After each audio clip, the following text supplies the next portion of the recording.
Love in Softball, a story best told by Cohen-Krobetzky. The Bulldogs' assistant coach steps into the circle today on Tech Drive.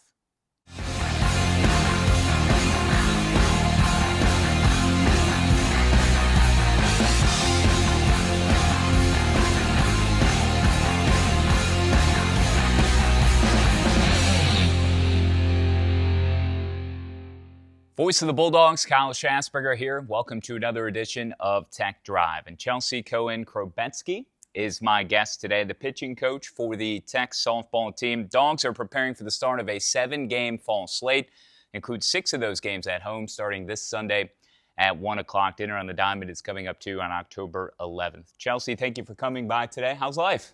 Yeah, thank you for having me. I appreciate it, and life is wonderful. You got a second one Yes, with you as well. So got there a are two second one on the people. way. There are 2 people sitting in this chair to my right. Congratulations. Thank you very much. I appreciate it. Y'all did some team building this past weekend, from what I understand. We'll talk about the team. We'll talk about some of the individuals and the way this culture has grown and become so enhanced under Josh Taylor's watch. But getting away from Ruston and getting away from the facility and spending time together, how was that?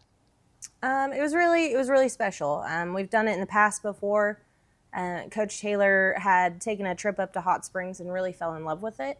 And he immediately came back. This is probably back in May at the end of season. And he was like, this is where we're going for team retreat. I want to get a really cool house, get the girls together. We took their phones for the whole weekend. They had them back for an hour or 2 here or there just to check in with the family and make sure everything was good. But it was just, there wasn't any forced bonding. We didn't do any team activities that forced bonding or anything like that. We just wanted them to enjoy where they were, be where their feet were, and just be around each other, have good conversations and stuff like that. So Coach Taylor put a beautiful itinerary together. Once they got in the vans over at Dr. Billy Bundrick Field, they had a printed out MapQuest directions to get him to the Airbnb and Printed out directions. Printed out, yep. That's a lost art. So they had to pay attention to where they were. They had to focus and take turns and get them all the way to the Airbnb, and they did a really good job. So Is he normally not good with itineraries and took the extra care to do so? No, Okay. he's great with the itineraries. Okay. I typically will take over that kind of stuff just because that's something that I like to take off his plate. But with this one, he just got really excited about the team this year and about Hot Springs. And there's a lot of history up there with spring training and the baseball history and all that. So Sure. He got excited, took the itinerary. He made a scavenger hunt. He had all kinds of fun stuff just planned in there for them. And it was a really good weekend. That's awesome.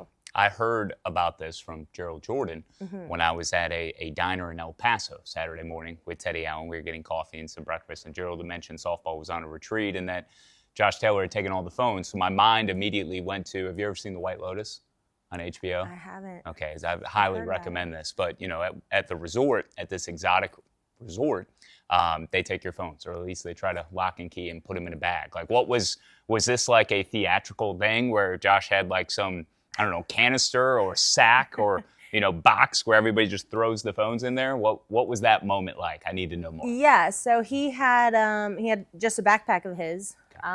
He loaded all the phones in there. The girls were laughing about it. We had pre-warned them. We'd also told their parents on a parent Zoom a couple weeks back that this was happening, so they didn't freak out.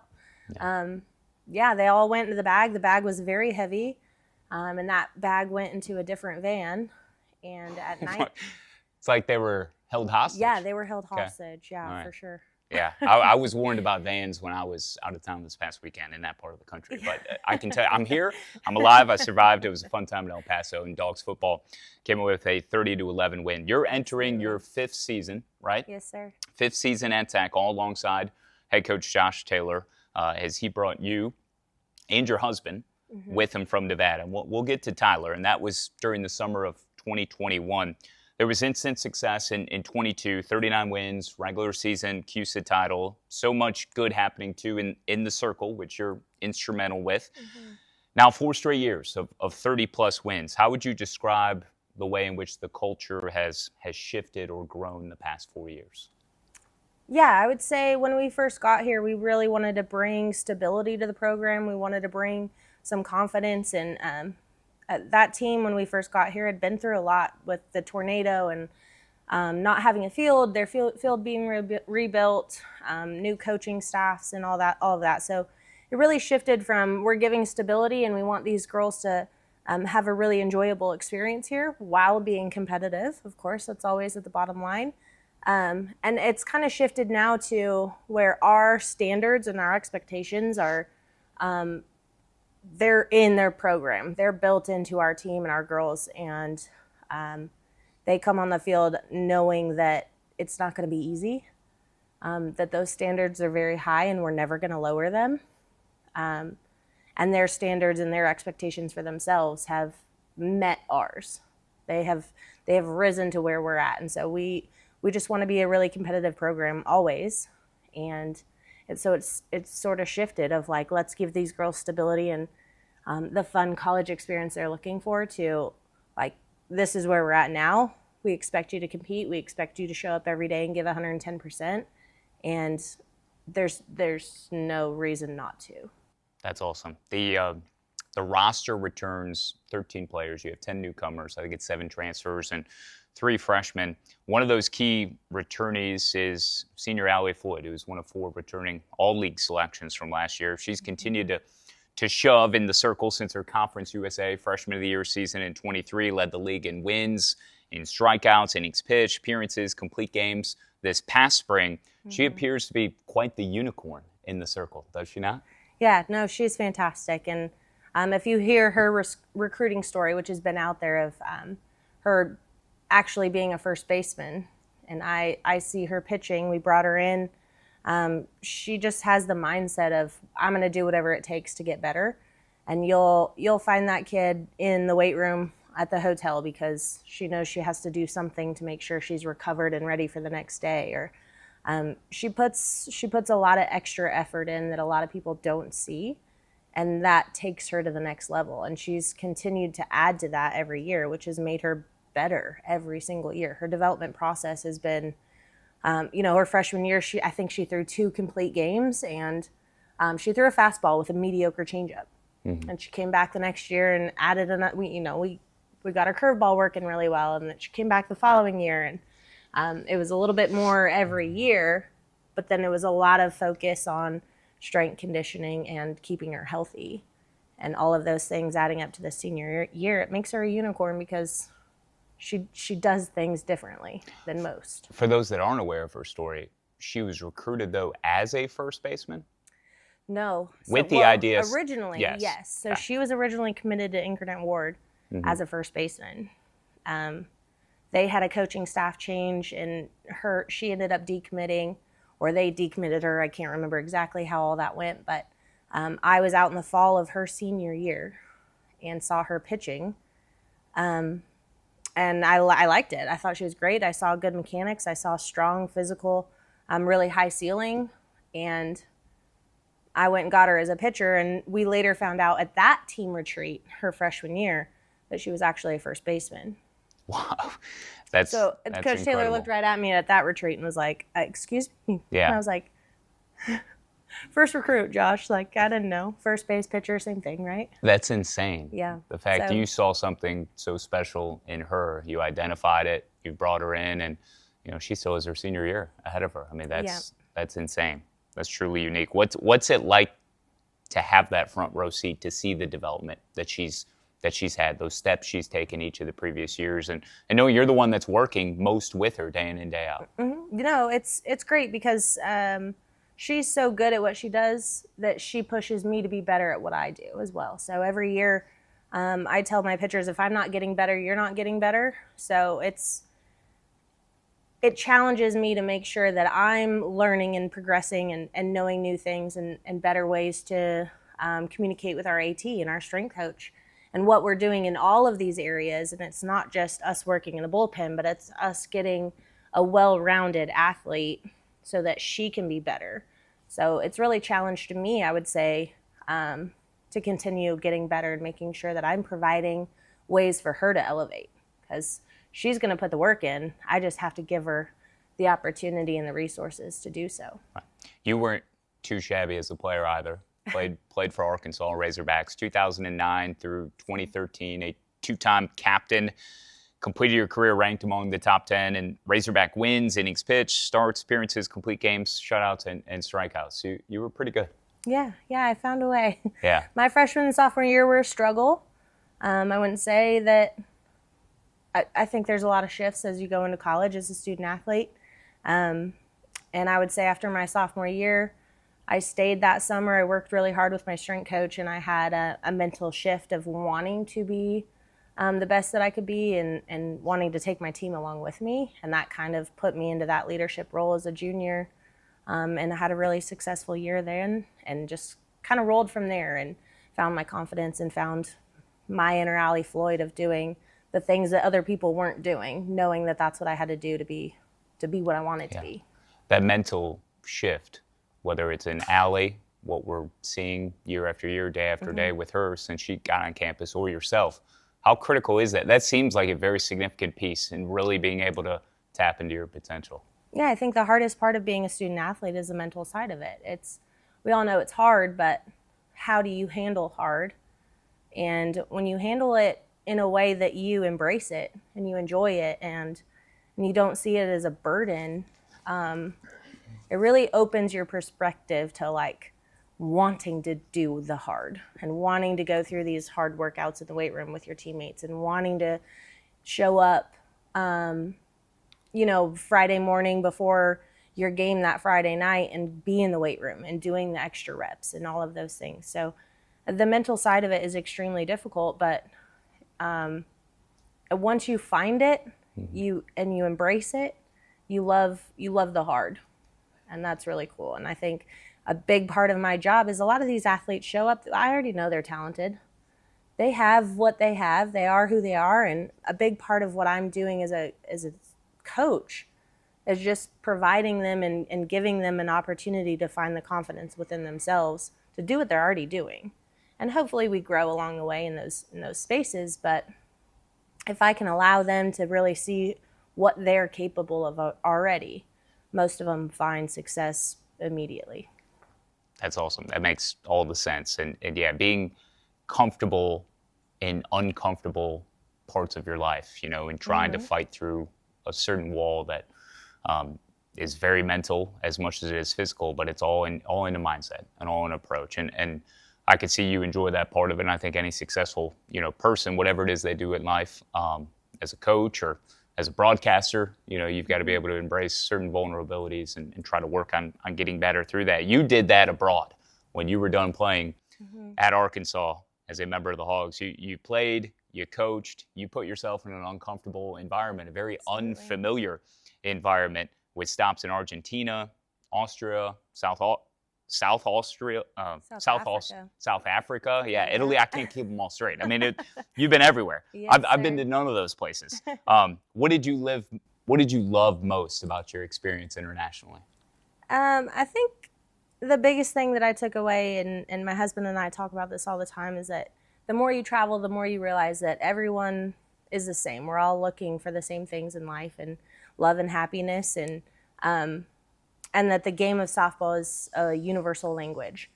So even though we couldn't always understand each other and speaking in these different languages, there was still like a mental love for the game and a love to compete. In those environments was really cool that it was like, there was teams that I was on and my catcher was 14 years old and my first baseman was 40. Yeah. And it was just so much fun, but we all were out there for the same reasons, and it's the love of the game and friendship, happiness, and just to compete. And it was really cool to just see that in different countries, but it always came back to the same thing.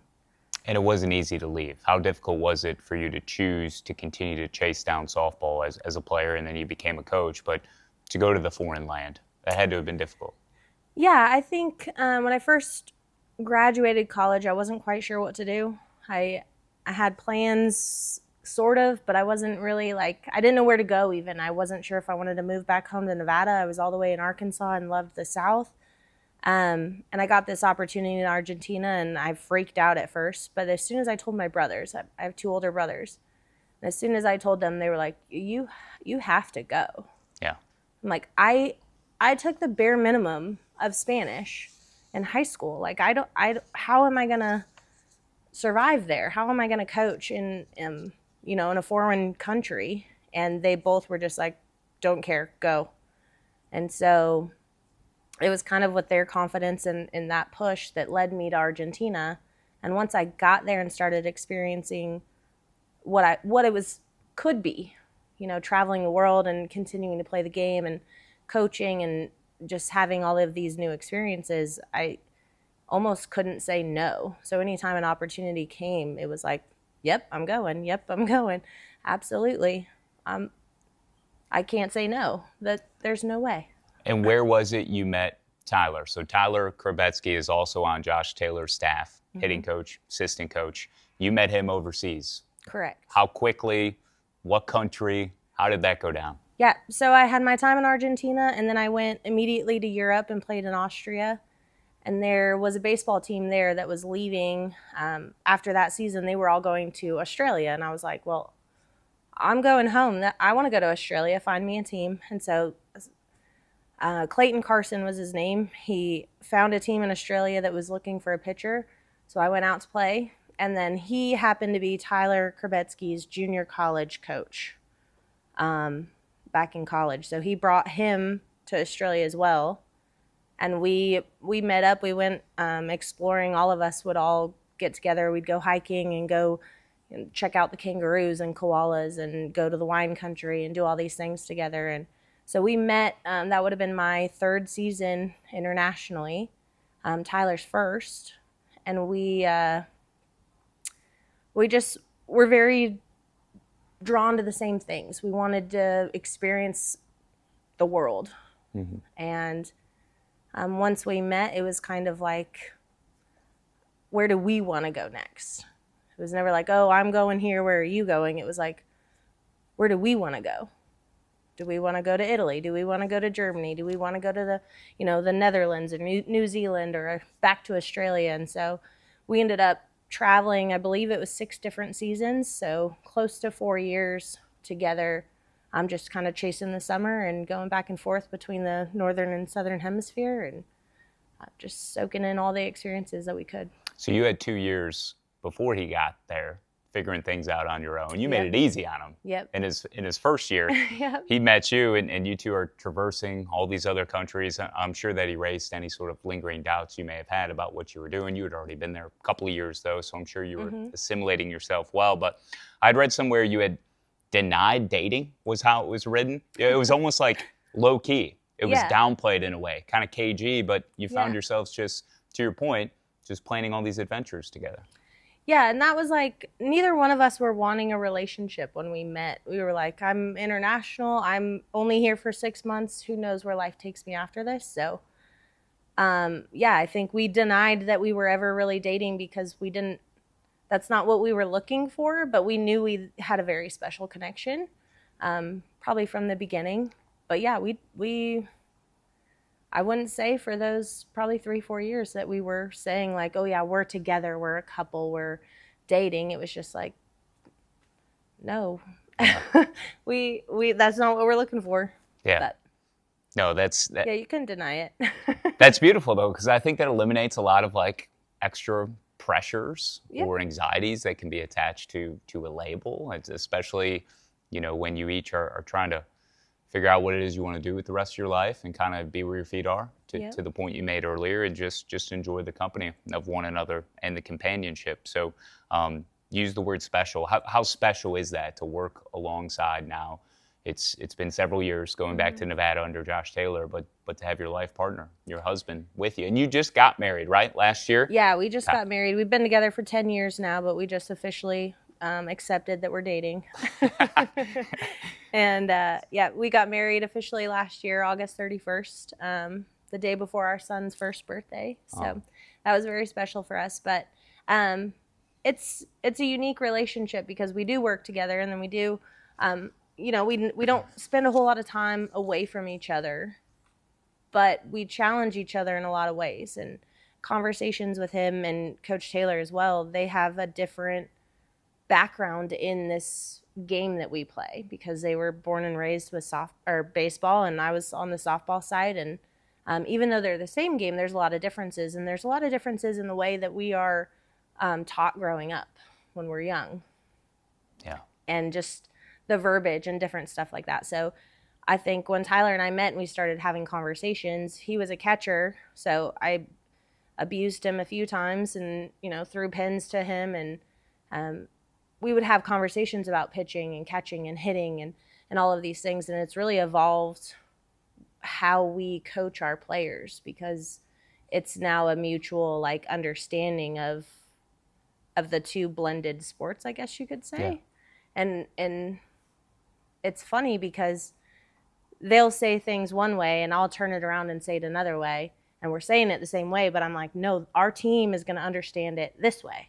The way you're saying it, they're like, no, that's baseball, which is one of Coach Taylor's the biggest pet peeves. But I'll say, okay, then this is how you would say it in softball. Right. The same thing that you're trying to say. And so we have a lot of those kind of conversations, and sometimes they get heated and frustrated and we go back and forth, but it's really healthy, and it makes us as a coaching staff a lot better. But it makes us close too, because we are all very comfortable to have open and honest conversations with each other. And I'm like, you can't say that to them. They're not going to respond to that well. And it's cool because they listen. They get it. They're like, okay. So blending family and sport and working together and living together and having a son together and another one on the way. I'm sure Darby loves all of this. Oh, and the second child, do we know the sex? It's a girl. Okay, yes, it's baby a girl. girl. All right, so we're going to have a girl alongside with Darby, just, all over Billy Bundrick Field and all of the facilities. It's amazing. So these are the fights that you have with Tyler about softball, like idyllic principles and how to communicate things. Yeah. Okay. Sometimes, he runs all our camps and clinics too. So sometimes those fights are camp dates. That's great. He's another Saddleback College transfer. Correct. Too, by the way. He finished at a small college in Michigan, but Tech football has three guys that Tony Franklin identified this past offseason in Cucuck, Benedicts, and Bachler. So there's Josh Taylor, whom each of you, again, have worked under for several years, going back to Nevada. How would you describe the environment in which Taylor provides for you, for Tyler, for Maddie Green, all the other support staff and members attached to the softball program? What's it like working under Josh? It's fantastic. I don't know if I'll ever be able to work for anyone else. He just, there's a lot of trust. I think he knows, we understand and know what he wants and expects of us. And he trusts us to, again, hold that standard and those expectations that he kind of has on us when we trickle down into our team. So he likes to say, he doesn't oversee anything. He's not peeking over the fence of the bullpen and checking what I'm doing with the pitchers or anything like that. He gives me full trust. He gives Maddie trust with the outfielders. He gives Tyler trust with the catchers, and then they collaborate on hitting in the infield play. But I think the biggest thing is he's family to us. He trusts us. We have those conversations. I'm not scared to go to him and bring up things that we can do differently or better, and he's not scared to shut me down. And they're very healthy conversations that I think need to be had within a staff, and he gives you the space to comfortably come in there and have those. And he just gives you room to grow. He finds a way, if I want to go to a convention or find a way to grow myself and be a better coach, he doesn't tell me no. He finds a way.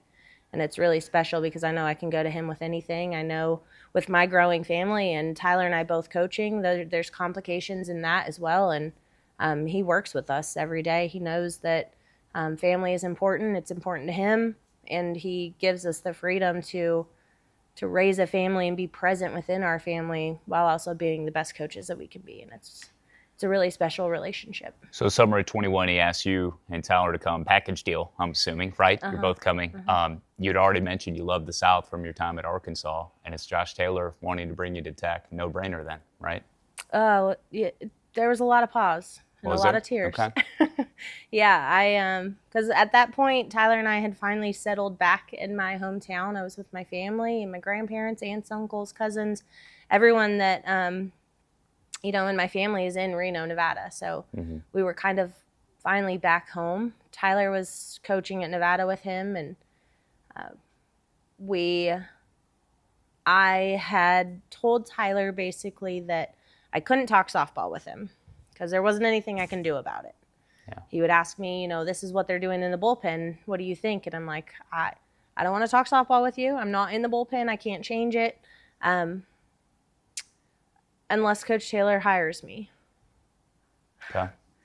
And then I got a call fairly shortly after that conversation with Tyler from Coach Taylor. And I knew what that call was, but I expected it to be Nevada. And then when he told me he was coming to Louisiana Tech, I panicked. I wasn't quite ready to leave my family again.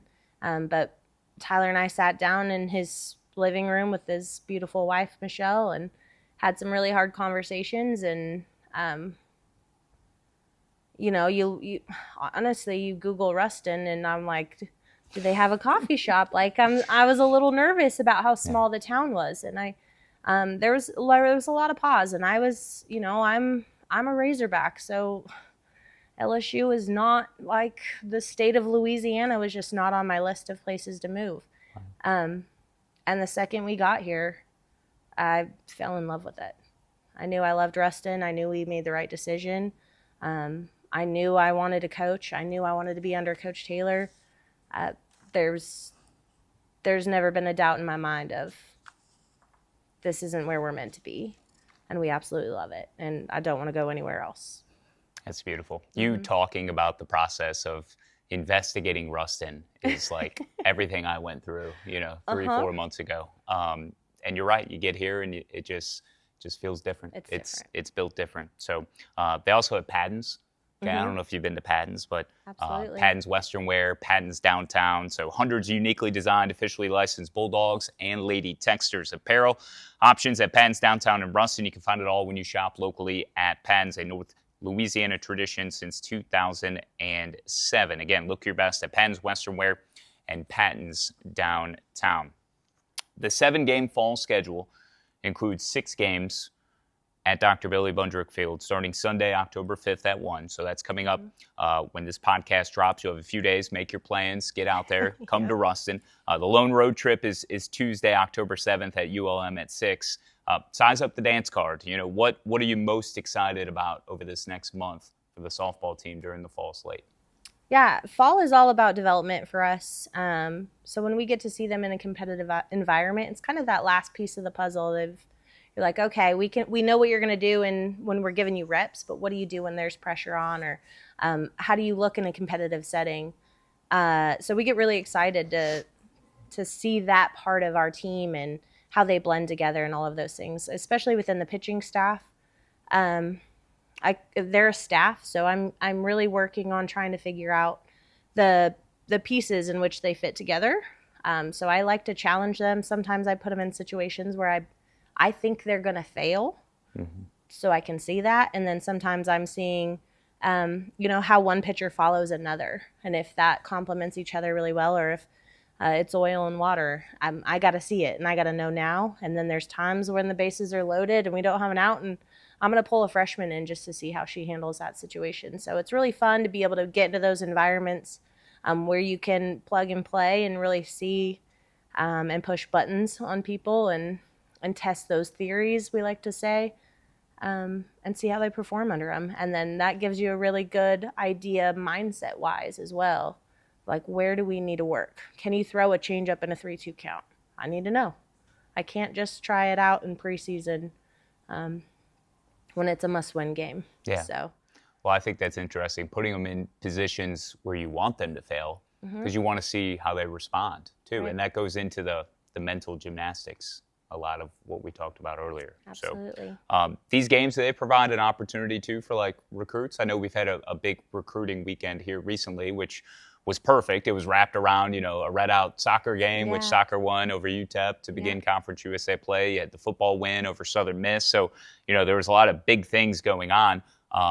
But do you invite recruits down to see the team actually in action? Are they able to Yeah, take absolutely. That weekend was fantastic, Yeah. by the way. It was such a great atmosphere here in Ruston and so much fun. So, but we tell them, they saw a little bit of practice, not a whole lot that weekend, but we tell them come out to these fall games, and it gives you an idea of the things that we're working on, and it gives you an idea of how our team competes and how we coach them. I think that's really important. We're looking for the right fit for us as well as they're looking for the right fit for them. So a big piece of that is seeing us in a competitive setting as well. So we always tell them to come out and see us coach and play. And you also, like our fall games, that stadium is packed and it's awesome, as well as our spring games. But those fall ones, everyone's really excited, and so you get a little bit of taste of what spring is going to be like in our home games, and it brings a lot of energy and fun, and so we want our recruits to see that. It's a special place, and that's one of the ways to show it. It's an incredible stadium. It is. I mean, it's one of the best in the country, right? It is. Absolutely. Absolutely. It's beautiful. That weekend, a couple of weeks ago, when all the recruits were down, how many were here? It was like 15 or something. It seemed like there were a lot of girls. Yeah, we had 10 that particular weekend. Yep. With all of their families. That seems like a heavy lift to is. prepare for that for an entire weekend. It is, yeah. But we thought it would be really important to bring people together because we were also watching, you're getting to know your recruits and their families, but you also want to see how they interact with each other and their families are interacting because, like we talked about before, culture is a really big and important piece of what we do. And so we want to make sure that not just the player, but the family fits into that culture. So that we can protect it and we can continue growing it, and there's not any breaks in it. So it's nice to have a big group of people all together because you can really sit back and see how they react and talk to each other. And a lot of them are Louisiana kids, so they know each other, and sometimes they're even they're rivals at different high schools or competitors. So it's fun to see them all come together. They work hard all the time to be in a position where we're recruiting them. So it's fun to also be able to give them a weekend where they just sit back and see what's possible. Yeah, that's really cool. They deserve that. How much of the job, how much of your life is consumed by the recruiting, by the identifying prospects and actually securing commitments from the next wave of future Bulldogs? Yeah, I would say a huge majority of what we do relies on recruiting, and we're always watching. We're always paying attention. We're having conversations with people around the state, whether high school or travel ball coaches, or honestly, our team's families as well are big advocates for us. So I would say, yeah, recruiting is a huge piece of that. And it's changed a lot over the last few years. Yeah, it has. Yeah, it's like a moving target, the ever-changing landscape of college athletics. Second annual Dinner on the Diamond is less than 2 weeks away. That's October 11th, 7 o'clock at Dr. Billy Bundrick Field. It'll be on the turf infield, which is sweet. It's awesome. The facility, again, is spectacular. Former three-time All-American Tech Hall of Famer Debbie Nichols-Hedrick will be the guest speaker. It's a really sweet event, though, and cool opportunity to celebrate and support Louisiana Tech softball. Right. I think bringing Debbie back is going to be really awesome because she was a part of this program early on when they were very successful. She threw every pitch of every game that they played back then, and it's going to be really awesome to hear her story and what being a Tech alum and a Tech alum softball player means to her, and kind of hear her story and all of those things, and to celebrate our history. I think that's really important and something that we really want to welcome our alum back into this program. We want them to be a part of what we're building here because they were a big piece of the past. So they're always welcome. It's going to be really fun to have her there, and then our whole team is there. They're spread around the tables and getting to know our fans and our community, and their families are all there usually. And it's just a really cool atmosphere under the lights on the facility. Full display. We'll have the Bulldog out there. We'll have photo booths, and it's a really enjoyable night. So we're really looking forward to it. First year went really, really well. So we continue to build this year and so on in the future. LawTechSports.com/dinner on the diamond. You can find more info. And yeah, Debbie, you mentioned throwing every inning. That was 1988. 409 innings that she threw. Every single inning. She helped guide the Lady Texers to 3 NCAA tournaments. She was just the second female Tech athlete at the time to earn 3 straight All-American honors. So yeah, it'll be really special to have her on hand. Chelsea, this has been great. This has been amazing. Is there any stone we haven't turned over about your life that you might want to share with us here today? I just love the story of meeting Tyler more than anything, and the fact you can blend and marry together, your personal life, your marriage, and where you work, and the sport of softball. That's beautiful. Yeah, I think it's really special, and it's something that I learned too, that professional softball is growing, and I'm really excited on where the sport is going, but it's very few and far between that are getting that opportunity, just like all professional sports. But there is a whole world of international softball that is untapped.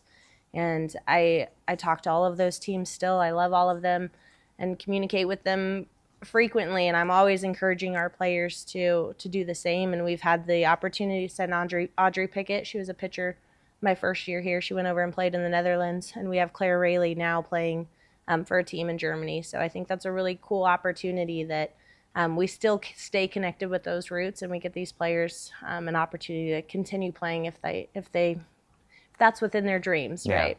And something they want to do. So very good. Well, you're doing amazing work. Appreciate you coming on Tech Drive, and all the best for this fall schedule, and certainly into the 26 spring season. Thank you. And congrats on the second child. Thank you. Really appreciate it, and thanks for listening, and go Dogs. As Cohen-Krobetzky, the assistant softball coach, pitching coach under Josh Taylor for Tech softball. They have their fall schedule that is beginning this Sunday, 1 o'clock. So make sure you come out to Billy Bundrick if you're able to. We would love it. Anything you miss that we have on campus, these fine guys that I'm staring at right now, GB, Jack, Carson, the ESPN Plus crew, they got you covered. So make sure you find that on ESPN Plus. Not the fall softball schedule, though. I don't want to put bad thoughts into your mind where you're expecting to see that. Come out on Sunday. Yes. Coming soon in the spring for sure. But volleyball and soccer are both at home this weekend. So if you can't be here on campus for that, you can watch on ESPN Plus. Again, for Jack, Carson, GB, and Cav, of course, Chelsea as well. I'm the voice of the Bulldogs, Kyle Schasberger. Thank you again for tuning in to Tech Drive. We'll see you Thursday night at Rotolo's Craft and Crust. Bulldogs are 4-1, 2-0 in Conference USA play. Sonny Cumbie will be there. Dave Scholes, our head strength coach, as well. So we'll talk to you on Thursday night. Until next time, though, this has been Tech Drive.